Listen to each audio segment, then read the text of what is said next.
حضور یہ صوفیزم جو مسٹک ہے اس کی، یہ ان کو زیادہ اپیل کرتی ہے ویسٹرن کو اوبیسلی، بیکاز یہ جو ہے ٹرانس میں چلے ان کو پسند ہے اس کی، اس لیے کچھ بھی ذمہ داری نہیں پڑتی ان پر، موجے ہیں کھیل تماشا ہے.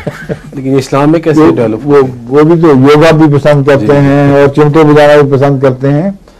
ہر وہ چیز جس میں انسان کو اپنی زندگی کسی بالا ہستی کی خاطر تبدیل نہ کرنی پڑے وہ آسان ہے.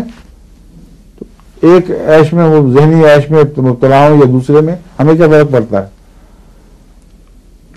ہمیں تو ان آدمیوں میں دلچسپی ہے جو خدا کو ایک ایسی زندہ حقیقت ماننا چاہتے ہیں یا ماننے کے لیے آمادہ ہو سکتے ہیں. ایسے لوگوں میں ہمیں دلچسپی ہے جس کو مانے تو پھر اس کے امر کے نیچے آ جائیں. اور صوفیزم ان کو کسی دوسرے کے امر کے نیچے نہیں لاتا.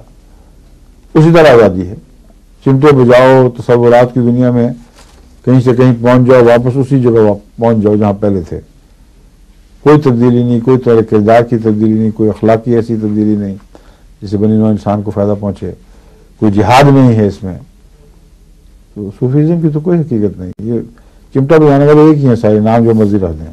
لیکن اسلام میں یہ کیسے پیدا ہوا ہے؟ اسلام میں تو بڑی واضح بات یہ ہے کہ اسلام ہی میں نہیں، دنیا کے ہر مذہب میں یہ واقعہ ہوا ہے کہ جب ایک مذہب آتا ہے تو وہاں شریعت اور روح شریعت اکٹھے ہوتے ہیں، کوئی فرق نہیں ہوتا. کوئی نبی بھی، کوئی مذہب کا رہنما بھی اپنا سفر یا شریعت یا روحانیت سے الگ الگ سفر نہیں شروع کیا کرتا. اکٹھا ایک وجود کے اندر روحانیت اور قانون شریعت اکٹھا ہو جاتے ہیں. جب معاملہ آگے بڑھتا ہے تو کچھ لوگ جو تقویٰ کی روح سے ذرا خالی ہونے لگتے ہیں، ان کے اندر نفس پرستی، دکھاوا اور ظاہر پرستی غالب آنے لگتی ہے. کچھ لوگ جو دیکھتے ہیں کہ ان کا کردار عجیب ہے، ان کو روح کا علم ہی کوئی نہیں، یہ صرف جسمانی حرکتوں کا نام مذہب رکھ رہے ہیں جس کا کوئی بھی فائدہ نہیں ہے، اور ان کے کردار میں کوئی تبدیلی نہیں، ان کے دل اسی طرح سخت ہیں، ان کے وجود میں کوئی محبت کی بات نہیں ہے.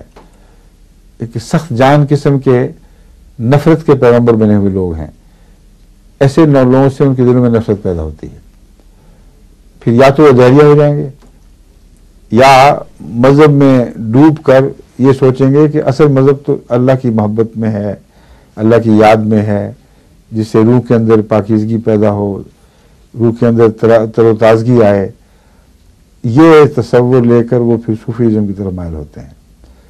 لیکن ابتدائی صوفی آغاز والے کبھی بھی شریعت کو نہیں چھوڑتے. ان کا ایمفیسس بڑھ جاتا ہے روح کی طرف، لیکن شریعت اپنی جگہ اسی طرح قائم رہتی ہے. 5 وقت کے نمازی، روزے رکھنے والے، سب کچھ، لیکن روح کی غذا کی طرف زیادہ توجہ. ان کے گزرنے کے بعد، اسلام انبیاء کے گزرنے کے بعد ایک انحطاط آیا تھا. ان کے گزرنے کے بعد اگلی نسل صوفیوں کی وہ آتی ہے، چمٹے بجا کر ہی صرف خدا کو راضی کرتی ہے. نہ شریعت کا پتہ، نہ اس کے تقاضے پورے کرنے کا احساس. تو ایک خیالی دنیا میں، ایک رومانس میں زندگی اٹھا دیتے ہیں. یہ خلاصہ ہے اس تاریخی سفر کا. ٹھیک ہے جی. اب سنیں وقت ہو رہا ہے یا ہو چکا ہے نا؟ ابھی کتنے منٹ ہیں؟ 1 منٹ ہیں یا زائد؟ اچھا ٹھیک ہے. آپ